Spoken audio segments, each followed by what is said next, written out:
Bienvenidas y bienvenidos a este espacio donde hablaremos íntimamente de aquellas cosas de las que no se hablan tanto. Sexualidad, amor, placer, negocios, maternidad, propósito, espiritualidad.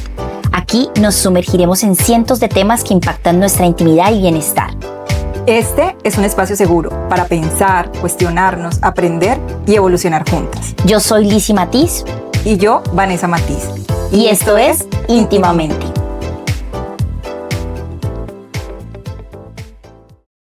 Hola, bienvenidas y bienvenidos a este espacio, a esta conversación.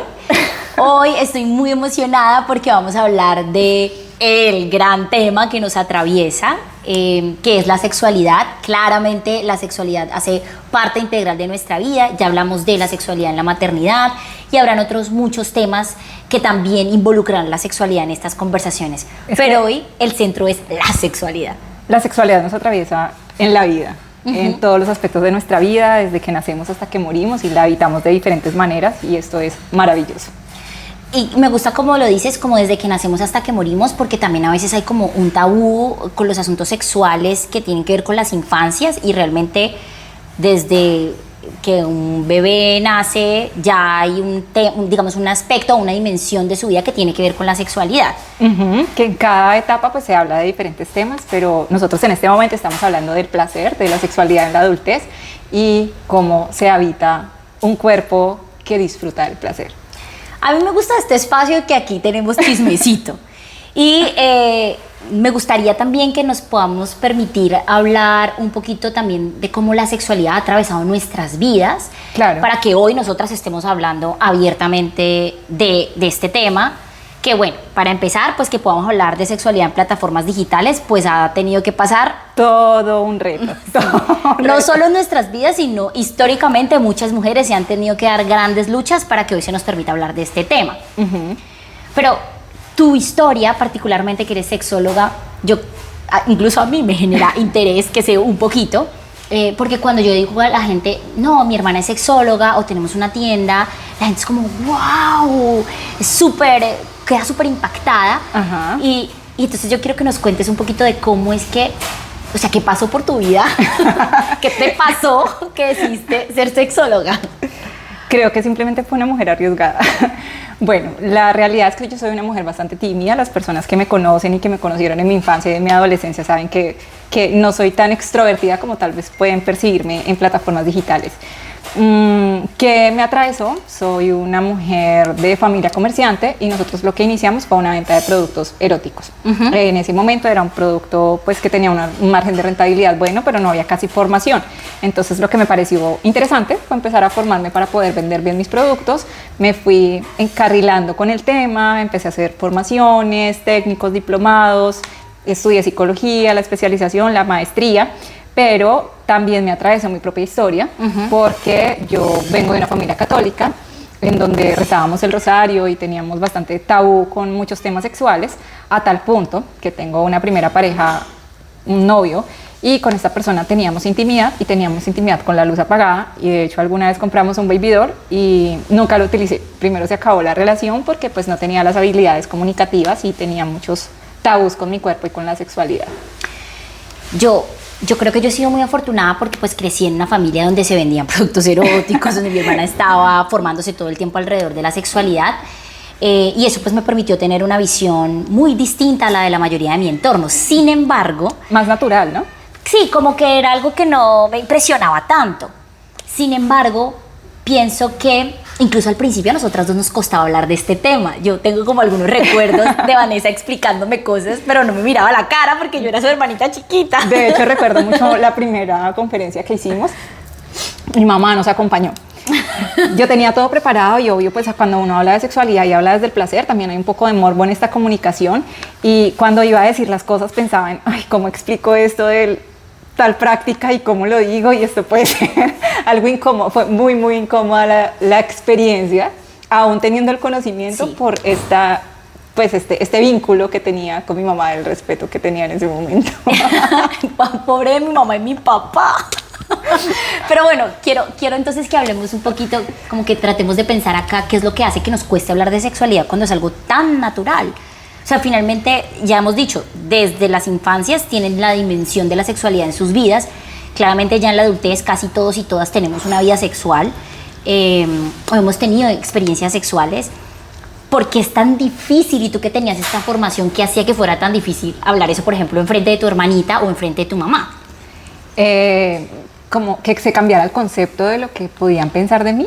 Además, bueno, era tímida, tenía ahí un tema de lo estoy diciendo bien o no lo estoy diciendo bien, pero además un pudor sobre el tema que nos arraigaba, ¿no? Si bien es cierto, si vamos a la historia, la sexualidad se vivía con un poco más de libertad, a tal punto que se consideró libertinaje, aparecen nuevas religiones, con el oscurantismo y el cristianismo, pues se da una nueva visión a la sexualidad, donde aparece la monogamia, las experiencias sexuales incluso con unas prácticas específicas. Entonces, poco a poco se nos ha restringido totalmente hablar de sexualidad de generación tras generación. Entonces, venimos con la formación de la abuela que nos prohibía la desnudez, por ejemplo, las tentaciones al diablo, al demonio, y todo esto nos cala. Claro, o sea, yo creo que a pesar de toda esta fortuna que yo tuve, pues a mí me atravesaba ese diálogo religioso, por ejemplo, para este caso, porque crecimos con una abuela muy presente, muy, muy religiosa, que tenía, claro, por supuesto, religión, sexualidad es como una cosa compleja.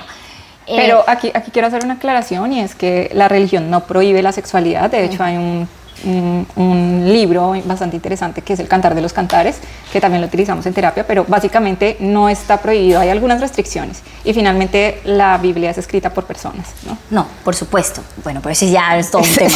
Pero el caso es que, pues yo no sé si mi abuela se leía El Cantar de los Cantares, pero para ella pues era todo un tema, ¿no? Y creo que algo que a mí me atravesó mucho tenía que ver con la desnudez. O sea, para vivir abiertamente la sexualidad, yo creo que de alguna manera hay que tener paz con la desnudez, o bueno, por lo menos esa ha sido mi experiencia. Y aquí, Dulce. Estás muy curiosa. Se nos va a llevar toda la atención. Sí. Entonces decía que yo creo que hay que tener paz con la desnudez para poder vivir también la sexualidad de una manera más plena. Y pienso, por ejemplo, en también cómo vive la sexualidad una mujer que no se siente cómoda con su cuerpo, que quiere apagar la luz todo el tiempo, que tiene miedo de cómo la ven, de cómo se ve, que está pensando todo el tiempo en eso. Y nos atraviesa desde ahí la historia que nos contaron de nuestro cuerpo y de la desnudez. Mi abuela, por ejemplo, cuando yo estaba chiquita, me acuerdo que me gustaba correr en ropa interior, en panties, o sea, chiquita, 4 años. En coquitos. Por toda la casa, y mi abuela siempre me decía, no, cuidado porque estás llamando a los demonios. Eso, me acuerdo que me decía, como es que eso es una tentación al diablo, o aparece la cola del demonio, cosas así me decía ella. Y yo empecé a creerme este cuento de, pues la desnudez es algo negativo. Pero si uno lo analiza, simplemente era un cuidado, ¿no? El cuidado a todas las violencias que podemos vivir como mujeres. Y además que en nuestra cultura, sobre todo, hay mucha culpa a la víctima cuando hay un caso, por ejemplo, de abuso sexual. O sea, hoy nosotros sabemos que aparecen situaciones incómodas con niños y la niña se sentó así y lo estaba provocando. Entonces, no, además hablar de sexualidad definitivamente implica que también reconozcamos que la mayoría de las mujeres, por lo menos en este país, hemos sufrido algún tipo de violencia sexual. Acoso, tocamientos, miradas. Maduramos rápido porque nos toca, porque si vamos a sufrir de todo tipo de abusos, pues necesitamos estar alertas y tener una postura más madura para poder cuidarnos, desafortunadamente. Y por eso también me parece que hablar de sexualidad pues nos ubica también estratégica y políticamente en otro lugar, es decir, que las mujeres entendamos de sexualidad, sepamos de sexualidad, disfrutemos de la sexualidad y dejemos de ser un objeto sexual, sino que nos hemos empoderado de esto y que tengamos las herramientas para eso es poderoso, pero es muy ruidoso. Ok, sí, cuéntame más. Desde la experiencia personal, claro, lo que tú mencionas es cierto, en el lugar donde llegó ser sexóloga es, wow, eres sexóloga, ¿qué sabes? Pero a nivel personal, creo que eso pone en un lugar de vulnerabilidad al hombre, y el hombre no está acostumbrado a estar en ese lugar de vulnerabilidad. Entonces, masculinidad frágil. Entonces, hablar de me gusta el placer y estoy aquí porque quiero mi placer y no por darte placer, eso puede generar mucho ruido. Claro, pero entonces vuelve y juegas como esta idea de que las mujeres en términos de sexualidad es un objeto para producirle placer a su pareja man, además, ¿no? Porque una mujer produciéndole placer sexual a otra mujer, pues Es diferente. Es diferente, ¿no? Entonces, claro, esto ha impactado en tu vida también personal, Ajá. y en tu vida social incluso. Totalmente. Como una cosa es ser en redes la sexóloga y otra cosa es cómo me relaciono siendo una sexóloga. De hecho, recuerdo en algún momento que un amigo se casó. Estaba pues yo empezando con la tienda, con los productos sexuales, ya me exponía en redes sociales y él se casa, él me cuenta que se va a casar, pero no me puede invitar porque yo soy la de la tienda, la que habla de sexo. Y eso para mí significó como, ¿qué? O sea, somos amigos de toda la vida, ¿qué está pasando? Y dijo, no, yo no te puedo invitar porque pues, tú hablas de sexualidad. Y en ese momento entendí que lo que estaba haciendo tenía un impacto social bastante fuerte. Si bien es cierto, ser sexóloga me ha abierto puertas, también en muchos escenarios pues ha sido un tema de demasiado ruido. Y eso también pasa con las mujeres que viven su vida sexual de manera más abierta, ¿no? Como una mujer, por ejemplo, que haya tenido varias parejas sexuales, entonces es una perra. Pero el tipo que tenga varias parejas sexuales es como, ¡guau! ¡Qué gran man! ¿Cómo hace para mentir? Un duro. Todos quisiéramos ser como él. En cambio, una mujer que, no hablemos ni siquiera de la infidelidad, sino una mujer que haya tenido varias parejas en tiempos distintos, es ruidosa para la sociedad, para mujeres y para hombres. Está como mal visto que las mujeres disfrutemos plenamente de nuestra sexualidad. Y por eso aparece esa doble moral en las mujeres. Uno ve muchas mujeres que mienten con respecto al número de parejas sexuales o con respecto a su vida sexual precisamente por esto, porque nos están juzgando. Están diciéndonos si está bien, no está bien, tal vez eres muy recorrida y si tienes mucha experiencia me vas a hacer sufrir. Y bueno, ¿qué te puedo decir? podría pasar. No, pero igual, yo pensaba como, qué interesante es poder estar con alguien que tenga el poder sobre su cuerpo y que pueda estar clara como cómo le gustan las cosas, qué cosas le gustan, de qué forma, porque pienso que en este tema también de tener que mentir sobre cuántas parejas sexuales he tenido y demás, también está muy relacionado con el placer, ¿no? Como No, nos cohibimos totalmente. Exacto. Porque como le explico que esto me gusta, como digo si me gusta o no, de hecho muchas veces ni siquiera sé si me gusta o no, nos atraviesa la cultura con la que ya veníamos de casa, ese compartir con la otra persona porque no sabemos qué tanta apertura podemos tener a esa persona y todos los complejos que ya tenemos por ser mujeres porque tengo el gordito, la tetica torcida o diferentes aspectos de mi cuerpo que me pueden hacer sentir mal. O sea, hay muchos retos alrededor de la sexualidad y el placer. Creo que muchas mujeres habitan la sexualidad, o es lo que yo veo, por ejemplo, en consulta, en donde no han tenido la posibilidad de sentir un orgasmo o no han tenido la posibilidad de sentir placer ni en solitario ni con pareja. Yo quería que habláramos del orgasmo porque me parece que, bueno, o sea, como la sexualidad, ya hablamos de también cómo se vive siendo mujeres objetos de placer para los hombres y cómo muchas veces nos permitimos sentir placer en la medida en la que ese placer le genera placer al otro. Voy a tratar de explicarlo mejor. Este tema de fingir orgasmos, por ejemplo. Entonces, no tengo un orgasmo, pero quiero que mi pareja, man generalmente, crea que es el mejor amante, entonces finjo tener un orgasmo. A mí, por ejemplo, me pasaba eso mucho. A todas las mujeres en algún momento nos pasa. Ah, bueno. Y seguramente le pasará a muchas más. Digamos, yo ya elegí no hacer eso. No lo hagas. Si tú nos estás viendo y mientes y dices que sientes placer, no lo hagas porque además el hombre está identificando que eso que está haciendo funcionó y va a seguir haciendo eso que nos incomoda. Total. Entonces, y no solo eso, pues si el man es mal amante, es mal amante. O sea, todo hay que decirlo. Amigo, eres mal polvo, no hay nada más que decir. Sí, total. O sea, pues que aprenda. Un cursito, una charlita con la sexóloga. O sea, si el tipo no sabe cómo generar placer y también si tú todavía no sabes cómo sentir placer para conducir de pronto un poco a tu pareja en esas áreas que te dan placer, pues hay que hacer una pausa y no hacer como si nada y fingir un orgasmo, porque fíjate, entonces está permitido sentir placer siempre que ese placer le genere placer a tu pareja, man. Entonces es como también la invitación a no solamente hablar de sexualidad, sino a encontrar en la sexualidad algo placentero para nosotras y dejar de tener un encuentro porque mi pareja quiere, porque es que si no se va a conseguir otra. O sea, es muy triste porque uno encuentra muchas mujeres que se permiten experiencias traumáticas, que terminan de tener un encuentro sexual y van al baño a llorar porque eso les pareció horrible por no perder a su pareja, por no perder el vínculo.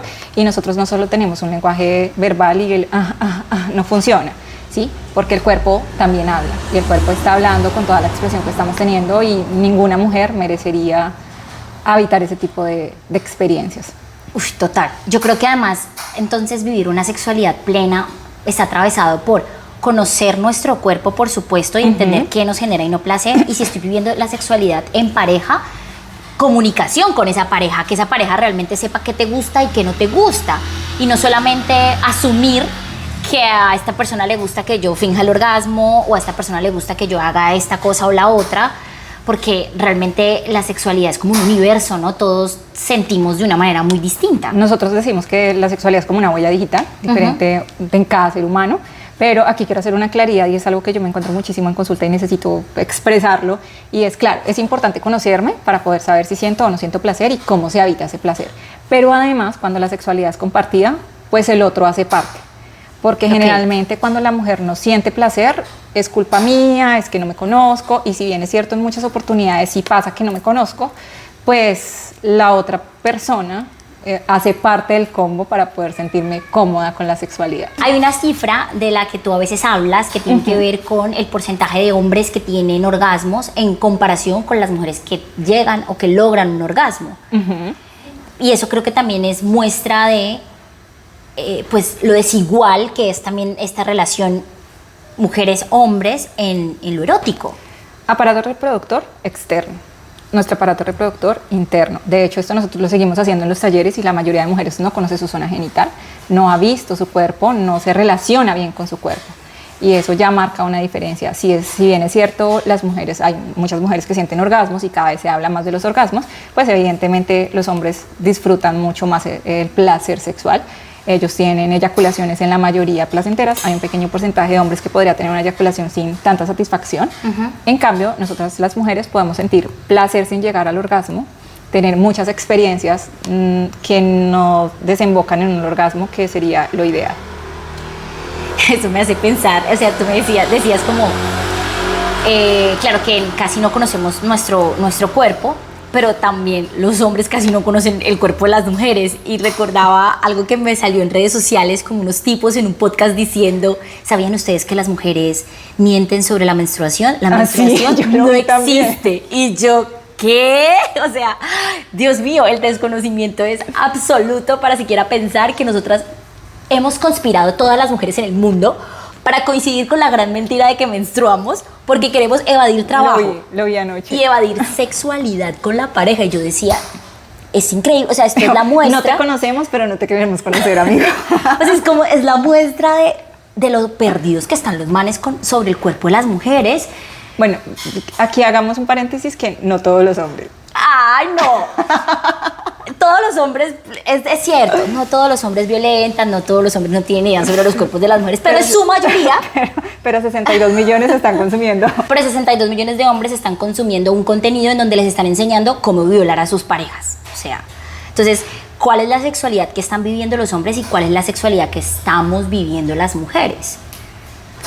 Tiene mucho que ver con la restricción que existió en algún momento sobre la sexualidad, ¿no? El no tener la autonomía de nuestro cuerpo nos ha puesto en desventaja, y por eso es importante tener espacios como estos para hablar de sexualidad. Y yo creo que empieza a cambiar esta situación con varias cosas.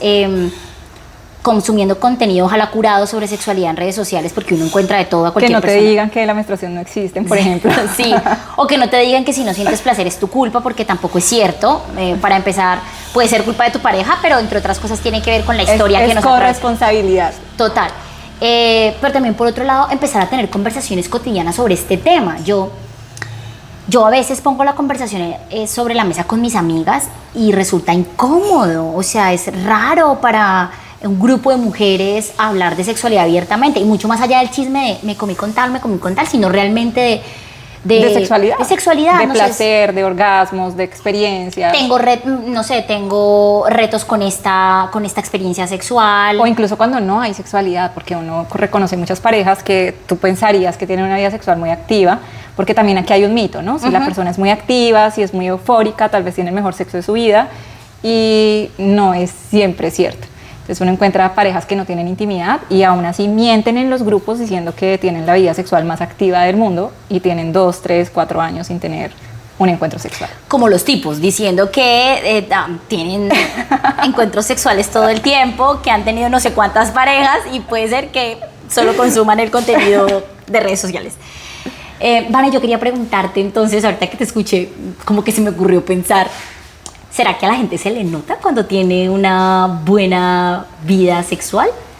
Yo creo que la energía sí cambia. Okay. Pero tendría que conocerte a alguien lo suficiente para poder saber si algo te tiene con más energía. Además, porque tener orgasmos, bueno, aquí va, no solamente vivir una sexualidad, sino que la sexualidad sea placentera. Okay. Porque en consulta uno encuentra mujeres que tienen intimidad todos los días. ¿Cómo es la intimidad? Pues están en consulta.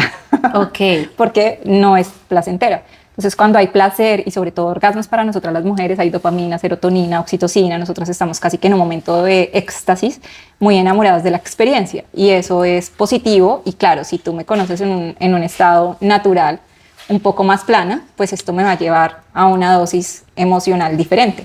Además, la expectativa que pueda aparecer con la persona, esta comunicación que puede generar otro tipo de vínculos y una esperanza de vida diferente. Entonces sí podríamos notar cuando la sexualidad es placentera, pero eso no quiere decir que una persona que esté feliz, que esté eufórica porque tal vez estamos grabando el podcast, porque hablamos alrededor de la sexualidad y nos reímos un montón, pues es porque necesariamente haya existido una experiencia previa para el placer, o si estás en un proyecto, pudiste comprar algo, te aprobaron un crédito, tú también vas a tener una experiencia de felicidad que no necesariamente es placentera, pero no es placer sexual. Ok, o sea que lo que se nota es cuando tenemos una vida placentera. Claro, lo que nosotros promovemos en realidad es el placer, que sea una sexualidad en bienestar y la sexualidad en bienestar pues incluye el placer. Volvemos, el clítoris es el único órgano en donde la única función que se le conoce es generar placer, ni siquiera a los hombres porque el miembro tiene otras funciones. El clítoris solo generarnos placer y la posibilidad de sentir un orgasmo. Ok, o sea que a tener orgasmos, mujeres. Porque creo que, y no solo eso, como a tener placer, lo hablábamos también en otras conversaciones y es como las mujeres no hemos puesto el placer en el centro, entonces tenemos encuentros eróticos, pero con objetivos distintos, quizá generar placer, pero no sentir placer. No está mal ser complacientes porque creo que hace parte también de la sexualidad, ¿no? Dame placer y yo te doy placer, pero no solo centrarlo, porque lo que nos ha pasado es dejar de disfrutar por el disfrute del otro. Y ahí también se pierde, el sexo es instintivo, primitivo y visceral. Quiero decir, si yo me disfruto más la experiencia desde los sentidos, voy a poder tener una experiencia más bonita. Si yo estoy muy pendiente de otras cosas, de si te gustó, si me miraste, si pusiste, si voy a contar, vamos a respirar, estoy tan concentrada en otros aspectos, no me permito vivir esa experiencia desde lo sensorial y no voy a tener un disfrute tan pleno. Además que creo que parte del placer es sentir que el otro está teniendo placer. Uh-huh. Y yo ahí nosotras tenemos como un tema en el que yo todavía no concilio y es como, claro, este asunto de pues no hay que fingir orgasmos, pues porque en relación con un tipo, por ejemplo, el tipo se puede confundir y puede creer que está haciéndolo todo muy bien y resulta que no tanto. Uh-huh. Pero también yo me pregunto, ¿en serio no se nota? O sea, ¿en serio no se nota que una no está teniendo una experiencia sexual placentera? Y ahí lo digo porque muchas veces estamos en pareja y accedemos a tener un encuentro no placentero, que evidentemente no es placentero, y el tipo insiste, y al final entonces una dice como, ay, bueno, hágale, porque ¿qué más? Y entonces yo siempre digo... Claro, en ese momento definitivamente la persona se dio cuenta, ¿sí? O sea, es evidente que una no quiere. Totalmente. De hecho, cuando uno lo ve en consulta, dice, es que hay ocasiones en donde ella sí quiere y otras donde no. Y eso se nota. Y entonces si no quiere, pues papi, el consentimiento ¿para cuándo? Es decir... Ese es un consentimiento viciado, pero eso va para otro capítulo. Claro, pues que digamos, yo digo, a mí eso me hace mucho ruido, como este consentimiento que hay, aunque corporalmente incluso hay una muestra clara de que no hay consentimiento. En realidad no hay consentimiento cuando yo te digo, yo no quiero y voy a acceder para que tú bajes tu calentura. Eso no es consentimiento. Y entonces ahí va como, claro, es que tu pareja te puede violentar sexualmente. O sea, puede ser la persona con la que llevas 3, 4 años que tú amas profundamente. Pero si esta persona no acepta también tus mensajes sobre el consentimiento, ahora vamos, tenemos una pareja de 4 o 5 años, claramente que sabe cuando tú deseas y cuando no deseas. Y si exacto. tú no deseas y es insistente, insistente, insistente y pone los encuentros sexuales sobre el centro de la relación, pues ahí yo digo, o sea, Algo está pasando. claro, quiere tener un encuentro conmigo porque quiere que haya placer mutuo o simplemente quiere que yo sea su objeto de placer por el momento y sin importar lo que yo esté sintiendo al final de cuentas. Y entonces acá encontramos el discurso, es que no te estoy siendo infiel, quiero estar solo contigo y te estoy buscando a ti y finalmente la mujer termina accediendo. Y en muchas oportunidades incluso la infidelidad está ahí de por medio, como un buen sexo no te garantiza una fidelidad, porque la fidelidad es un compromiso, ¿no? Claro. Es un acuerdo. Hay esta fantasía a veces en las mujeres cuando nos volvemos mujeres muy complacientes, es yo le voy a hacer de todo a esta persona porque lo voy a tener loco en la cama y pues es más los valores los que inciden en que tanta fidelidad pueda existir ahí. Pero cuando hay ese tipo de situaciones, no solo hay violencia sexual. Nosotros podríamos encontrar otro tipo de violencias que habitamos las mujeres muchas veces cuando estamos en relaciones de pareja. Sí, bueno, tenemos la vida atravesada por la violencia histórica contra las mujeres y entiendo que eso no hace precisamente que tu pareja sea el peor hombre del mundo, seguramente también es estructural y este tipo está pensando que lo está haciendo correctamente, que no es una persona violenta, pero ahí está también que nosotras podamos ubicarnos en otro lugar y decir como no quiero, no lo deseo. O de pronto no estoy tan segura, quisiera que pasara este previo para poder calentarme y poder tener un mejor encuentro contigo, ¿no? Como poder tener estas conversaciones y ahí también es importante entonces desde qué lugar nos paramos, desde la mujer completamente complaciente o desde la mujer que también espera sentir placer y pone el placer, todo tipo de placer, en el centro de su vida. Es complejo porque hay muchas cosas en la vida que inciden en cómo te sientes y en cómo no. Y además que la sexualidad cuando nosotros estamos en pareja estable generalmente es muy responsiva. ¿Sí? Yo puedo sentir deseo sexual, pero no es tan fácil ser propositivo dentro del encuentro sexual. Es más común encontrar en las relaciones de pareja estables que la mujer sienta deseo sexual responsivo. Mi pareja me buscó, tal vez me tocó la nalga y yo dije, rico, funciona. No de esa manera tan espontánea que puede aparecer cuando nosotros estamos iniciando una relación o no convivimos con esta persona. Entonces creo que hay muchas cosas todavía que nos atraviesan. Y, por ejemplo, una vida estresante, tú estás cansada, algunas veces la sexualidad puede ser un mecanismo de salir del estrés, pero en otras oportunidades no hay la energía para poder tener un encuentro sexual. Entonces creo que aquí es mucho de aprender a conocernos para poder compartirnos y poder negociar. Yo pienso que la comunicación es importante, pero no nos podemos quedar en decirte me gustó o no me gustó, quiero o no quiero, sino en crear nuevos acuerdos dentro de la relación para que podamos construir una sexualidad más saludable y placentera. Yo ahí quiero hacer como un paréntesis y es decir, como la vida sexual o la sexualidad no está atravesada únicamente por encuentros penetrativos, pues, o como yo creo que la sexualidad es mucho más que eso, ¿no? Y está atravesada por otros muchos factores sociales, históricos y demás. Pero ¿qué otras cosas componen entonces la sexualidad de una mujer que diga, yo quiero hoy recomponer, he salido, no sé, he tenido una vida, unos días complejos, unos meses difíciles, quizás salí de una relación en la que era violentada incluso sexualmente y quiero rehacer mi vida y quiero que la dimensión de sexualidad sea fuerte, sea poderosa? ¿Cómo lo hace si, por ejemplo, no tiene una pareja con quien tener encuentros? Bueno, lo primero es el autoerotismo. Yo siempre recomiendo el utilizar lencería guapa que nos haga sentir atractivas. Ok. ¿Sí? Es autoseducirnos. Si yo me siento sensual, eso es súper funcional. Ahora bien, ser súper sensual no es ponerme algo con lo que yo me sienta incómoda, sino empezar a buscar mi propia sensualidad. Hay mujeres que se sienten sensuales en una tanga en hilo y súper bien y otras que se van a sentir mucho más cómodas en cachetero y súper bien. Es empezar a identificar qué me hace sentir una mujer atractiva y con qué empiezo yo a vibrar en cuanto a ese atractivo sexual. ¿Sí? Ok. También vamos atravesadas por la autoestima. Cuando nosotros salimos de relaciones violentas, generalmente lo primero que nos ha atravesado es la autoestima porque en esa relación nos han podido hacer sentir muy, muy, muy mal.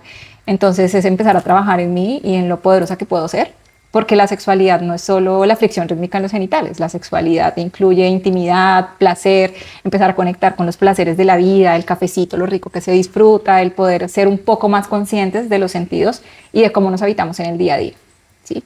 Y poco a poco vamos incluyendo la sexualidad, más que colocar un vibrador en la zona genital. La recomendación es empecemos a explorar mi cuerpo, aplicarme una crema que me guste, empezar a sentir los olores, el verme en el espejo y de una u otra manera también aceptarme. Creo que también desde la experiencia, para los que saben y para los que no, yo atravesé un proceso de salud súper difícil, tuve peritonitis, unas cicatrices que no esperaba en mi cuerpo, un aumento de peso que tampoco esperaba y empezar a conectar, no puedo cambiar mi cicatriz, no puedo cambiar, o en ese momento no podía cambiar mi corporalidad. Y cuando empezamos a cambiar el discurso y eso es todo lo que hay, con esto tenemos que habitarnos diferente. Y con esto hay que sentir placer. Sí, claro, ahí ya conectamos de una manera diferente. Porque a veces nos quedamos en eso, como la cicatriz y me dolió mi cicatriz y cuando no tenía la cicatriz y si no me hubiera pasado la situación, te pasó. No hay nada más que hacer. ¿Qué vamos a hacer con esto que hay? Bueno, empecemos a trabajar en qué bonita mi cicatriz, me hace sobreviviente, me siento mucho más cómoda, hubiera podido no estar hoy acá, hubiera podido, y esto le di un resignificado a lo que era la cicatriz y así mismo empecé a amarla de una manera diferente. Y a hoy eso no es un complejo, pero claro, eso no es hoy me vi en el espejo y dije esta cicatriz la amo y funciona, pero sí empezar a resignificar que esto es todo lo que hay. Quisiera haber nacido con los ojos verdes y ser una mona de 2 metros, una mujer rubia de 2 metros y pues no lo soy. Esto es todo lo que hay. Talento latino.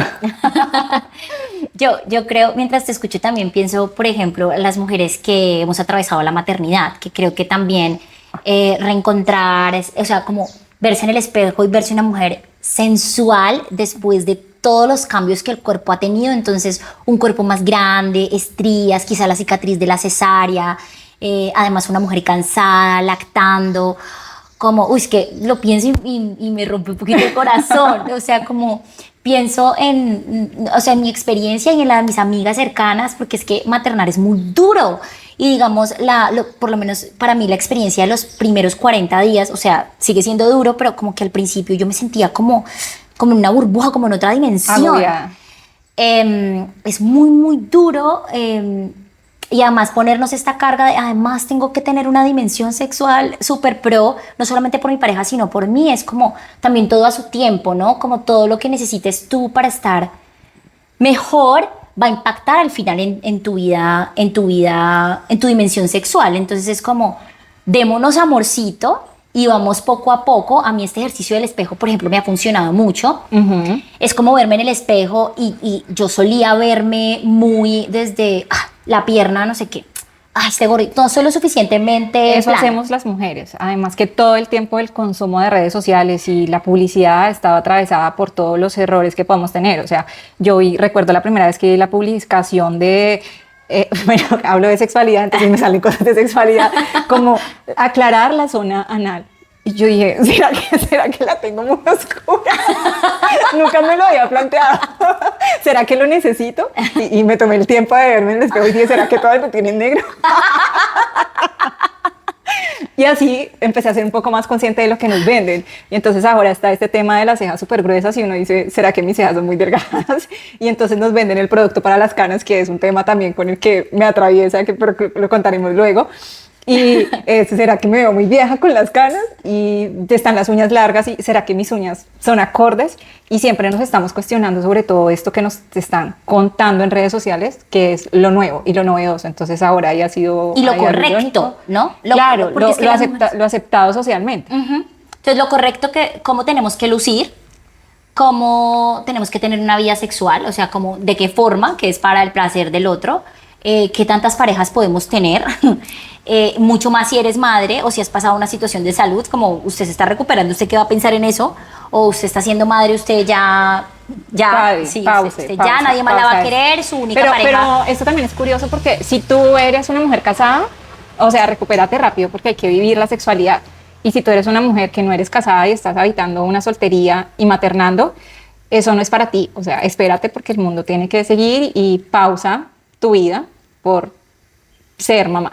Entonces, volvamos al ejercicio del espejo. Es como, para mí ha sido muy poderoso verme y tratar de encontrar una cosa, al menos, que me guste del cuerpo que tengo hoy, que es un cuerpo con 10 kilos más del que regularmente he tenido. Y además que tú no te habías habitado en ese Nunca peso. había tenido un cuerpo tan grande, entonces es como Y me ha funcionado. Ayer me probé unos trajes de baño y dije como, bonita. Lo único que necesitas para usar un bikini es tener un cuerpo, amiga. Entonces es como, claro, yo trato de aplicar en mi vida lo que predico, pero esto también nos permite ver lo difícil que puede ser. Si es difícil para nosotras que manejamos este tema, cómo puede llegar a ser para una mujer a la que nunca le hablaron en casa de sexualidad, que quizás estudió en un colegio en el que lo único que le enseñaron fue no tenga encuentros porque se puede embarazar. Yo recuerdo en el colegio que alguna vez nos fueron a dar una clase de educación sexual y nos dijeron que el método más funcional era tener una pastilla entre las piernas. Y yo no lo entendí.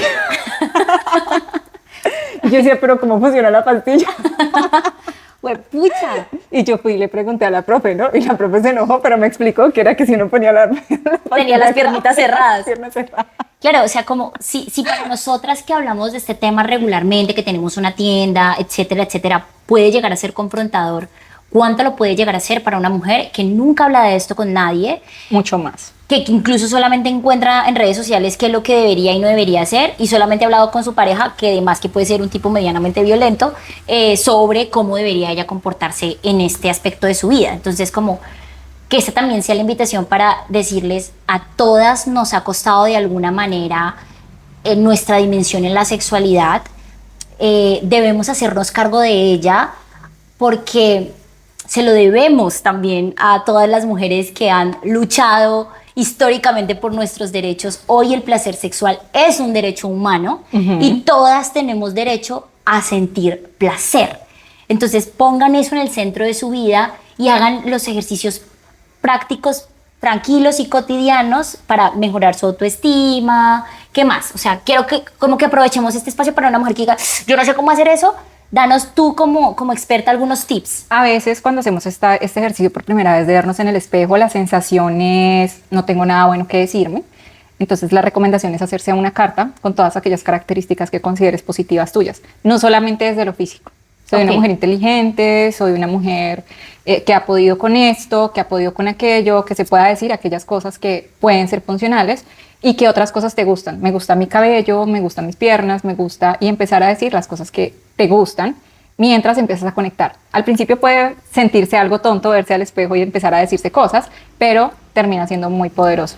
Otro ejercicio es ver nuestra zona genital, porque al observar nuestros genitales, pues nos vamos a sentir más como si hicieran parte de nuestro cuerpo. Para la mayoría de mujeres somos todo esto, o sea, estas son mis manos, esta es mi cara, pero esa es, no es esto es mío, no me apropio de lo que tengo en mi cuerpo.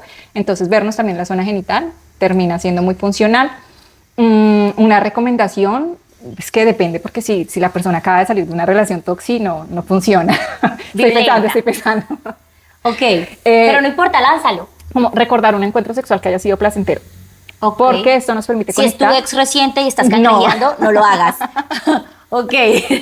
Con otra experiencia antes. Bien atrás, vete bien atrás. Vale, y no puede funcionar, digamos, si todo ha sido paila, una lectura erótica, por ejemplo, como recrear algo en la mente. Podría ser funcional. Porque qué tal que diga, no, siempre me he ido mal. Podría ser con una lectura erótica. No funcionan las series y no funcionan las películas, porque las películas y las series tienen ángulos que no son los nuestros, y no nos vemos así de tiernos, hermosos y maravillosos, y eso puede generar más frustración, ¿no? Esa no es mi cara, esa no es mi posición, y así nos está sintiendo de rico. Entonces, cuando lo hacemos con la literatura, pues nos apropiamos de experiencias propias. Ok, entonces la lectura podría funcionar, o el recuerdo de una experiencia placentera. ¿Qué más? El vernos al espejo de la zona genital, el vernos al espejo y decirnos cosas bonitas, y el empezar a buscar el placer. Muchas veces cuando nosotros nos desconectamos del placer, nos hemos desconectado del placer íntimo, nos hemos desconectado del placer, ¿sí? Y uno de los ejercicios súper poderosos que hacemos incluso en terapia es empezar a recordar como desde qué se siente tomarse un café. ¿Qué tanto me puedo disfrutar esta experiencia? ¿Cómo puedo hacer que esta experiencia sea mejor? Lo hacemos con el café y lo empezamos a replicar en todos los momentos de nuestra vida, y nosotros encontramos muchas cosas que nos generan placer, y cuando empezamos a sentir placer sexual o gusto, la sensación va a ser, la experiencia va a ser más cómoda. Y hay algo que a mí me ha funcionado para empezar a encontrar esas cosas que me generan placer, o mejor, disfrutar mucho más aquellas pequeñas cosas que me generan placer, es como no ir a mí, ¿no? Entonces estamos, el café rápido. Mientras me voy echando el bloqueador, entonces al mismo tiempo, mientras se seca, me estoy peinando y al mismo tiempo cepillándome los dientes, estamos a 1000. Entonces, si yo sé que a mí el cafecito me genera placer, pues me va a Potenciar tomar, la experiencia. claro, me va a tomar un minuto más, pero voy a sentir enteramente mi placer. Y también recordarles un poco que, por ejemplo, en nuestro caso, hablar de sexualidad no nos limita o no nos hace perfectas en todos los aspectos, ¿no? Al tener, por ejemplo, esta experiencia con mi cirugía, también me desconecté del mundo y de la vida porque alrededor de eso hubo muchas cirugías y por mucho tiempo no sentí placer sexual, ¿sí? De hecho, hasta hace muy poco siento que volví a conectar con esa parte de mí que me hacía sentir tan poderosa. O sea, esta ha sido una experiencia mágica, revolucionaria, porque no lo había sentido hace mucho tiempo, hace muchos años. ¿Y cuál es la invitación? Muchas veces creemos historias y nos las inventamos porque las personas nos están diciendo que están sintiendo y una vida perfecta en las demás personas. Como no intentemos compararnos con la vida de los demás, porque la forma en como yo habito mi sexualidad puede ser distinta y cada quien está a su ritmo, cada quien está viviendo sus propias batallas y dentro de esas batallas pues tal vez la sexualidad haga parte y está bien y está perfecto. Lo importante es empezar a reconocer que hay una falencia y cómo podemos pues, potenciarla, ¿no? Este es el cuerpo que hay, esto es todo lo que tengo, cómo puedo hacer para que sea más gratificante cualquier experiencia. Yo le voy a sumar a eso que tú has dicho, como los tipsitos que hemos dejado para que empecemos a potenciar también esta dimensión en nuestras vidas, como hablen de esto con las otras amigas. mujeres. O sea, si ustedes sienten que tienen un espacio seguro, cuéntenle, miren, mándenle este episodio y díganle como, echémonos un chismecito, qué ha sido lo más chévere, qué ha sido lo no tan chévere. O sea, hagamos de esto también una liberación femenina. Como Esto es un acto revolucionario, poder total, sentir así placer. como hay que las mujeres no hablamos de esto, no hablamos de dinero. plata, dinero, inviertan, ni hablamos de política, quizá de religión, sí, eso sí es. Las mujeres que tenemos orgasmos tenemos bonanzas económicas. Total, entonces hablen de esto en espacios en donde se sientan seguras, por supuesto, para poner el tema, así sea un poquito incómodo, inténtelo, láncense, que quizá también su experiencia pueda ayudarle a una amiga que diga, ay, puchis, yo tampoco... Resignificar la sexualidad, porque entonces romantizamos, no contamos que tenemos una mala experiencia, no contamos que tenemos una buena, no compartimos esto y esto va a ser muy resignificador. Va a resignificar la sexualidad tuya y la de la persona con la que compartes la experiencia. Entonces, recuerden, nuestra invitación hoy es poner el placer en el centro de sus vidas. Hablen de plata, de placer y de sexo. Y tengan muchos orgasmos. Gracias por acompañarnos. Gracias por acompañarnos en Íntimamente. Si este episodio te hizo pensar, sentir o cuestionar algo, compártelo con otras mujeres que también necesiten escucharlo. Suscríbete para seguir explorando juntas todo eso que nunca nos enseñaron sobre el cuerpo, el placer y la vida. Puedes encontrarnos en Instagram como @intimamente.col y en nuestras redes sociales personales @VanessaMatiz y @LizzyMatiz. Nos escuchamos en el próximo episodio.